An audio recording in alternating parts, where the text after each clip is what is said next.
Mga ka-business, baka samantalahin ko itong pagkakataon na to. Kung po pwede po sana, lalambing ako sa inyo. Supportahan niyo po yung Anime Reactors TV. Solid ka business po yan. Tapos ano po kasi siya, bedridden na po, mga ka-business. So sa pamamagitan ng pagbablog, awa ng Diyos nga, na-monetize na siya. Nagkakaroon siya ng kaunting revenue. Kaya lang maliliit lang kasi yung views niya. Baka pwede po, suportahan natin si Anime Reactors TV. Yan. Pero bedridden na po siya. Kaya mapapansin nyo yung at least na mukha niya, pinapakita niya. Cartoon character. Suportahan po natin yan, Anime Reactors TV.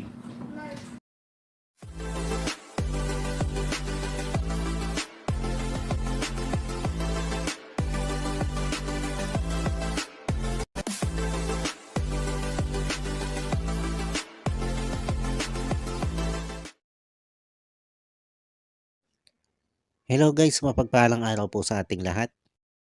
Narito pong muli ang inyong lingkod, Anime Reactors TV. At sa mga hindi pa po nakaka-subscribe dyan sa aking munting channel, ay baka pwede naman pong makipindot na po na subscribe button. At makilike and share na rin po ng aking mga video. At patuloy din po natin suportahan ang Mag-amang Ka-Business Official at Papa Dins TV. At ganun din po yung kanilang second YouTube channel na Ka-Business Family. Yun, panibagong araw, panibagong reaction ulit tayo guys. At for today's video po ay gawan po natin ng reaction. Itong vlog ni Ka-Business patungkol nga po dito sa pagkawala nito si Kuya Tony. At ayon nga po dito kay Ka-Business, nung gabi na nawala itong si Kuya Tony, ay nagkaroon sila ng mga bisita. At ang isa nga po sa bisita nila ay pastor. Kaya naman nagkaroon sila ng Bible study dito sa kanilang bahay. At dito nga daw po sa Bible study na ito, ay dumalo pa itong si Kuya Tony. At ang banggit nga ni Ka-Business ay sa may bandang unahan pa nga daw po nakaupo itong si Kuya Tony. At after po ng Bible study ay nung magkainan sila ay nandun pa ito si Kuya Tony at inabutan pa nga daw nitong si Bay Papaya ng pagkain. At after nga daw pong kumain nito si Kuya Tony ay nakita pa ito ni Intoy na bit-bit yung kanyang dalawang speaker. At nung tanungin daw ito ni Intoy kung saan ito dadalhin, ay ang banggit nga daw po nito si Kuya Tony ay dun lang. Kaya inakala ni Intoy na ito ay itatabi lang ni Kuya Tony dun sa kanyang kwarto. Pero ilang saglit lang, nung i-check nitong si Bay Papaya, itong si Kuya Tony dun sa kanyang kwarto at dun sa kusina, ay nawawala na ito si Kuya Tony. Kaya naman agad na sinabi nito si Bay Papaya kay Ka-Business na ito si Kuya Tony nga ay nawawala. At nung oras din yon ay kaagad nilang hinanap itong si Kuya Tony. Pero inabot na sila ng umaga ay hindi pa rin nila natatagpuan itong si Kuya Tony. Kaya naman sobrang nadismaya dito si Mrs. Ka-Business. At nakapagsalita nga daw ito ng hindi maganda dito sa mga kagwang. Dahil nga sa naging kaluwagan ng mga kagwang doon sa pagbabantay dito kay Kuya Tony. Dahil alam naman nila na ito si Kuya Tony ay laging nag-a-attempt na umalis doon sa Ka-Business house. At ayon nga dito kay Ka-Business ay hindi nga lang isang beses itong ginawa ni Kuya Tony. Maraming beses siya nag-attempt dito na umalis. At minsan pa nga ay talagang nakaalis itong si Kuya Tony dito sa Ka-Business house. Kaya lang ay kaagad nila itong nahabol at naabutan. Kaya naibalik ulit dito. Pero sa pagkakataong ito, ay ito nga, tuluyang nakaalis itong si Kuya Tony o tuluyan itong nakalayo at hindi na nga makita nitong sila ka-business. At dahil sa pangyayaring ito guys, ay minabuti nila ka-business na ipakalkal dito kay Ate Vera at kay Nika yung messenger nito si Kuya Tony. Dahil yung cellphone ni Kuya Tony ay naiwan dito kay Laka-Business. Dahil nga nung mapansin ni Ate Vera na ito si Kuya Tony ay napupuyat ng dahil doon sa cellphone, ay nagkaroon sila ng rules pagdating sa cellphone o pagdating sa paggamit ng cellphone ni Kuya Tony. Na pagdating ng bandang alas 8 ng gabi ay kinukumpiska na nila itong cellphone nitong si Kuya Tony para ito nga ay makatulog ng mahaba-haba ng sapat para dun sa kanya. Dahil itong si Kuya Tony nga po ay bawal magpuyat dahil nga dun sa kanyang kondisyon. Kaya nung umalis siya ay naiwan itong kanyang cellphone. Kaya eto nga, dahil sa pag-alis nito si Kuya Tony ay minabuti nilang kalkalin ang laman ng messenger nito si Kuya Tony dahil sa pagbabaka sakali na makakuha sila dito ng informasyon kung saan pumunta itong si Kuya Tony. Dahil baka nga may naging ka-chat itong si Kuya Tony at nasabi niya doon sa chat kung saan siya pupunta. Kaya lang, iba ang nakita nila dito. Dahil ang nakita nila sa laman ng messenger nito si Kuya Tony do sa mga conversation ay itong si Kuya Tony ay nanghihingi ng mga picture at video ng mga lalaking gumagawa ng kalaswaan. At hindi lang daw iisa guys, hindi lang iisa ang nagiging kachat ni Kuya Tony patungkol dito. At yung mga nagsesend sa kanya mga lalaki na mga malalaswang picture at video ay hinihingan siya ng bayan. Ang picture nga daw ay nagkakahalaga ng 300 piso at yung video ay nagkakahalaga ng 1,000 piso. At kung video call naman daw ay nagkakahalaga ng 1,500 pesos. At ang paraan daw ng pagbabayad na hinihingi nitong mga kausap ni Kuya Tony sa messenger ay sa pamamagitan ng load o di kaya ay GCash. Ito si Kuya Tony kasi guys, may pera ito. Nung una pa lang ito makita nila ka-business, ay ang alam ko, ang pera nito ay mahigit 1,000.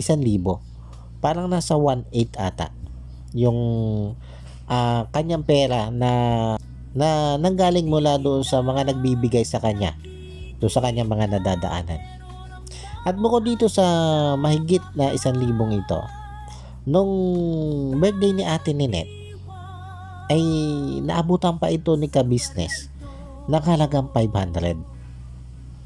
Tapos nung unang sweldo ng mga kagwang na nandito na ito si Kuya Tony, ay nabigyan pa rin ito ni ka-business ng halagang 2,000 piso. Tapos ito nga, itong sweldo na kasama na ito si Kuya Tony sa may sweldo o doon sa sweldo, ay ang alam ko ay may natira pa rin dito kay Kuya Tony. At maaaring ito mga perang ito yung ginagamit ni Kuya Tony na pambayad doon sa mga hinihingi niyang picture at video ng mga lalaki habang gumagawa ng kalaswaan. Kaya kinumpirma dito ni ka-business na itong si Kuya Tony ay isang gay o membro ng LGBT, na kung saan ay nareaksyonan ko na rin yan. Nabanggit ko na rin yan sa aking reaksyon. Na pagkakabanggit ko nga doon, ang tingin ko dito kay Kuya Tony ay bisexual o silahis na nagkakagusto sa lalaki at nagkakagusto sa babae. Dahil ang pinagbatayan ko dito guys, ay pag nakikita nga po ito ng magandang babae, ay nakaka-attract ito. At sinasabi nga nito kay Papa Dins na ang ganda nga daw nun, nung babaeng nakita niya. Kaya ang sabi ko nga, ay maaaring bisexual itong si Kuya Tony. Ngayon, balik po tayo dito sa main topic natin. Maaaring magtataka kayo kung papaano nababayaran nito si Kuya Tony yung mga lalaking katransaksyon niya. Dahil nga sa kondisyon ng isip nito si Kuya Tony. Pero dito guys kasi ay may napansin ang mga M's at maging ito si Ate Vera at ganon din yung mga kagwang sa ikinikilos nito si Kuya Tony nito mga nagdaang araw. Na pag may kausap nga daw ito si Kuya Tony sa messenger ay dire-diretso na ang pagsasalita nito. Hindi na ito yung tulad ng nakikita natin sa mga vlog na bago umimik sa itinatanong sa kanya o bago sumagot sa itinatanong sa kanya ay tumataas muna ang kilay na tila ba nag-iisip muna bago ito sumagot o bago ito makasagot. Yung ba tipong halos wala siyang iniimik. Pero sabi nga ng mga kagwang ng M's at nito sila Ate Vera ay ibang iba itong si Kuya Tony pag wala sa harap ng camera at pag hindi kaharap itong sila Mr. and Mrs. Ka-Business. Nasabi nga ni Ate Vera ay minsan pa nga ay sinita niya ito si Kuya Tony dahil napansin niya madaling araw na ay nagsiselfon pa rin. Ay itong si Kuya Tony nga ay bawal magpuyat dahil doon sa kanyang kondisyon. Kaya sinita ito ni Ate Vera. Pero sa pagsita ni Ate Vera na yon ay nagalit daw itong si Kuya Tony at binulyawan siya. Kaya hinayaan na lang ni Ate Vera. Tapos may isa pa daw pangyayari na nandun mismo ito si Mrs. Ka-Business na ito si tatay daw nito si Kuya Tony ay tumawag at kinausap ito si Kuya Tony. At ang rason ay nanghihingi ng pera itong si tatay para mailabas nila yung nanay ni Kuya Tony doon sa ospital. Pero itong si Kuya Tony daw ay nagalit. At sinabihan nga daw nito ang kanyang tatay na nakapagpadala na siya. Kaya sabi daw dito ni Mrs. Ka-Business ay magpapadala ito si Kuya Tony at babawasin ito doon sa kanyang savings na hawak nga po nito si Mrs. Ka-Business. At dito ay sinabi din ni Mrs. Ka-Business dito kay Kuya Tony na bukod doon sa 2,000 ay dagdagan daw nito si Kuya Tony. Total itong si Kuya Tony naman daw ay may hawak ng pera. Pero dito ay biglang nag-walk out itong si Kuya Tony at tinalikuran niya itong kanyang tatay na kausap niya through video call at maging itong si Mrs. Ka-Business. At ang pag-walk out nga daw po ni Kuya Tony ay may halong dabog o may halong galit.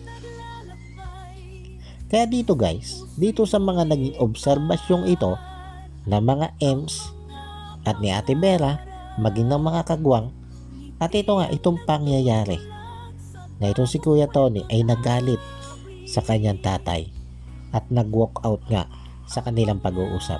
Dito ay masasabi natin na ito si Kuya Tony ay malaki na yung naging improvement. Na sa tingin ko nga, kung ang pagbabatayan ito mga kwentong ito ay nakikinikinit ako na ito si Kuya Tony ay maaaring mas ahead pa dito kay Kyla ang naging development nito mula doon sa kanyang sakit. Bakit ko nasabi yan guys?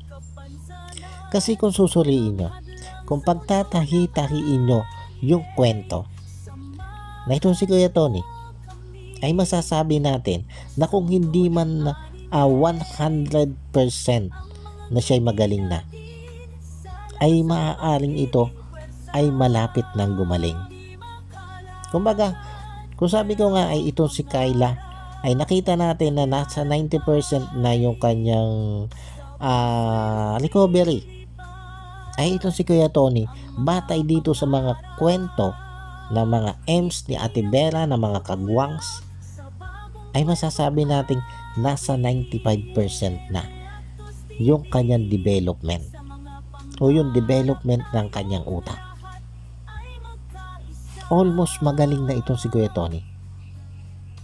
Bakit? Bakit ko nasabi? Dahil kung mapapansin nyo, itong si Kuya Tony, pag nakaharap sa camera at kay Mr. and Mrs. Ka-Business, ay nagpapanggap siya na halos wala pa siyang ipinagbabago. Na halos ganun pa rin siya sa dati. Kung may naging development man siya, ay hindi pa ganun kalaki. Yan yung ipinapakita niya sa harap ng camera at sa harap nila Mr. and Mrs. Ka-Business. Pero pag hindi nakaharap ito sila Mr. and Mrs. Ka-Business at walang camera, ay doon lumalabas yung totoo. Na yung pakikipag-usap niya ay tuloy-tuloy na. At isa pa guys, hindi magagawa ni Kuya Tony na makipagtransaksyon sa messenger ng mga ganong klase ng bagay kung ito ay wala sa sariling katinoan. At maging yung pagbabayad niya doon sa mga naging katransaksyon niya, hindi niya magagawa yon kung wala siya sa sariling katinoan. Ibig sabihin lang, alam na niya yung mga ganong bagay. At ang sabi nga ni Ate Vera, yung pera nito si Kuya Tony ay nasa halagang 1,500 na lang.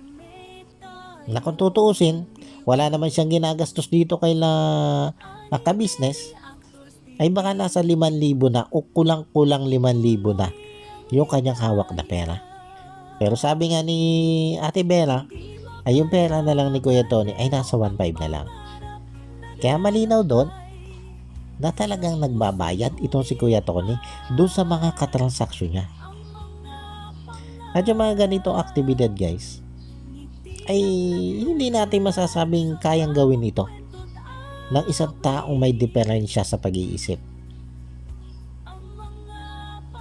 Kaya yung nakikita natin sa vlog at yung ipinakikita nito si Kuya Tony kay Mr. and Mrs. Ka-Business ay mukhang pawang pagpapanggap na lang. Kumbaga, nagpapanggap si Kuya Tony na hindi pa siya magaling, na hindi pa siya okay. Ngayon, kung ano man yung purpose niya sa ginagawa niyang ito, ay hindi pa rin natin alam guys. Kaya lang, dito guys, sa pangyayaring ito, alam naman natin na itong si Kuya Tony hindi naman ganun basta-basta gagaling eh. Hindi siya yung tipo na magiging fully recover lang sa 2 beses pa lang na pagpapa-check up niya o pagpapagamot niya dito kay Dr. Vincent. Kahit pa sabihin araw-araw yung pag-inom niya ng gamot at ito nga naturukan na siya, ay hindi pa rin natin masasabi na ito'y talagang totally magaling na. Yun bang 100% na siya'y talagang magaling na? Kaya dito sa pagkawala ni Kuya Tony ay sobrang nag-aalala ito sila Mr. and Mrs. Ka-Business, lalo na nga ito si Mrs. Ka-Business, dahil alam nila na ito si Kuya Tony ay hindi pa nga 100% magaling. At kung sakali na biglang mahinto yung pag-inom niya ng gamot, ay malaki ang posibilidad na bumalik itong si Kuya Tony sa dati. O baka nga mauwi pa sa mas malala na sitwasyon itong si Kuya Tony kung bigla nitong ititigil yung kanyang pag-inom ng gamot. At baka isang araw ay matagpuan na naman nila ito si Kuya Tony na isa na naman taong grasa. Kaya nga sa vlog na ito ay nanawagan ito si Ka-Business doon sa mga viewers niya na baka sakaling makapansin dito kay Kuya Tony. Nanawagan siyang ipagbigay alam agad sa kanila para nga maagapan ito si Kuya Tony, para nga maituloy-tuloy nito si Kuya Tony yung kanyang paggagamutan. At kung totally magaling na talaga siya, at ang gusto ni Kuya Tony ay umuwi doon sa Bicol, ay hindi naman niyang pipigilan nila Ka-Business. At ihahatid pa mismo yan nila Ka-Business doon sa Bicol para makatiyak sila na talagang sa Bicol ito mapupunta. Pero alam nyo guys, ang tingin ko dito, kaya hindi ito natagpuan nila Ka-Business at na mga kagwang nung ito'y hanapin nila. Ito nga po, nitong mawalang ito si Kuya Tony, na kahit nga kaalis pa lang nito si Kuya Tony ay hinanap agad nila pero hindi nila natagpuan. Ang tingin ko dito guys, hindi ito naglakad. Ang tingin ko dito ay nagsakay itong si Kuya Tony.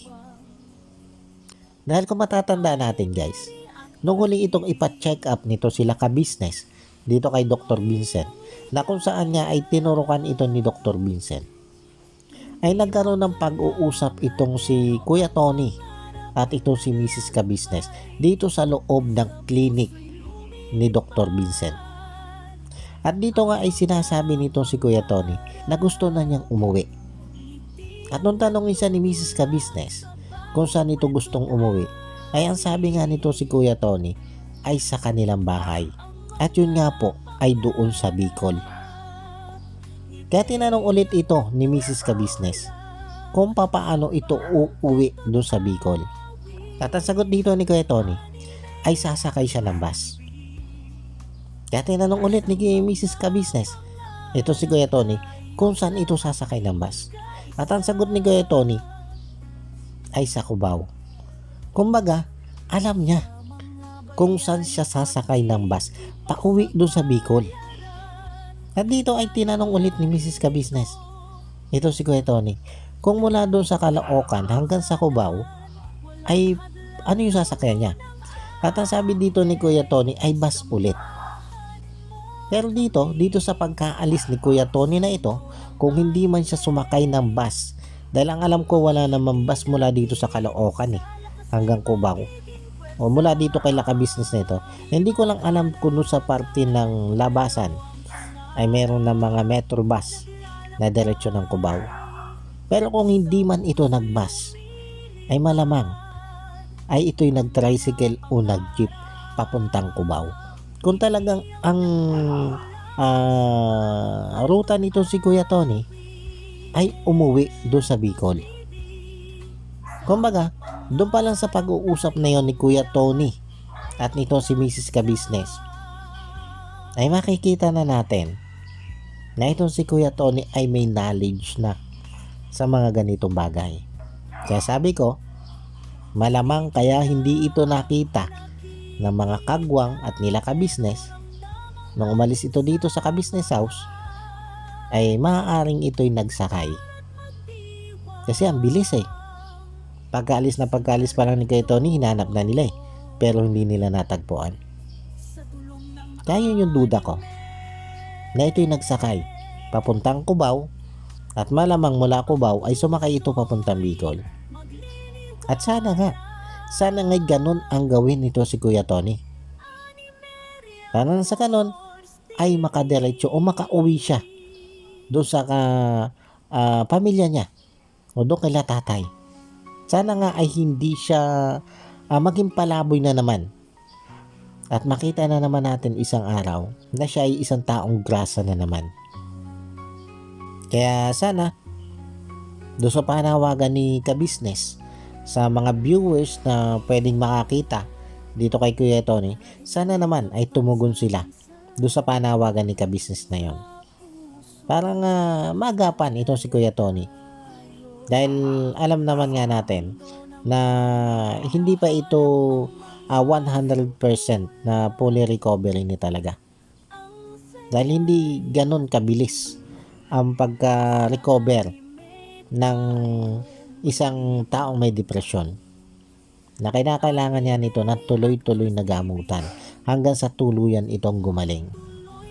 Bagamat ganito yung ipinapakita ni Kuya Tony na tilang magaling na siya, ay pero batid natin na hindi pa yan 100% na talaga siya'y magaling na.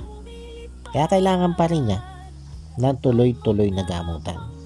Hanggang sa masasabi na talaga natin na tuluyan na talagang magaling itong si Kuya Tony mula doon sa kanyang depresyon na pinagdaanan o pinagdadaanan. Paano guys, hanggang dito na lang muna ulit po at sana po'y nagustuhan nyo itong aking reaction video na ito. At maraming salamat po sa patuloy pong sumusuporta at sa walang sawa pong nanonood sa aking mga video.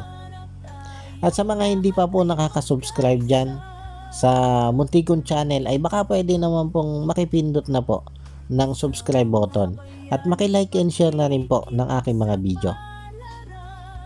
At yun po, bago po tayo magtapos ay gusto ko pong i-shoutout itong sila Ma'am Nerissa ng New Jersey.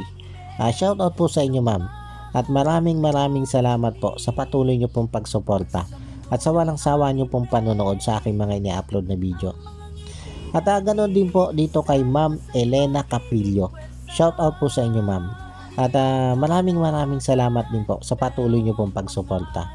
At doon po sa lagi nyo pong pagpapadala sa akin ng blessing. Maraming salamat po ma'am. At shoutout din po dito kay Ma'am MK Inday Okray. At syempre ganun din sa aking mga kasamang reaktor na sila Ma'am Plush Channel, Annalisa Reality Vlog, Alminda Mix Vlog, Kamix Vlog, Taong Gala, Kalingap Turak, at kay Katangay PLC. Shoutout po sa inyo. At yun muli po ay maraming salamat po and God bless po sa inyong lahat. Anime Reactors, shoutout po. Suportahan natin yan si Anime Reactors TV. Yan, pakisupport po natin. Siya po ay isang bedridden na mga ka-business. Check nyo po yung kanyang YouTube channel, Anime Reactors TV.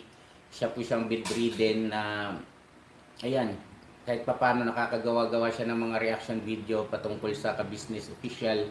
Suportahan po natin para kahit papano magkaroon siya ng revenue, may magamit siya sa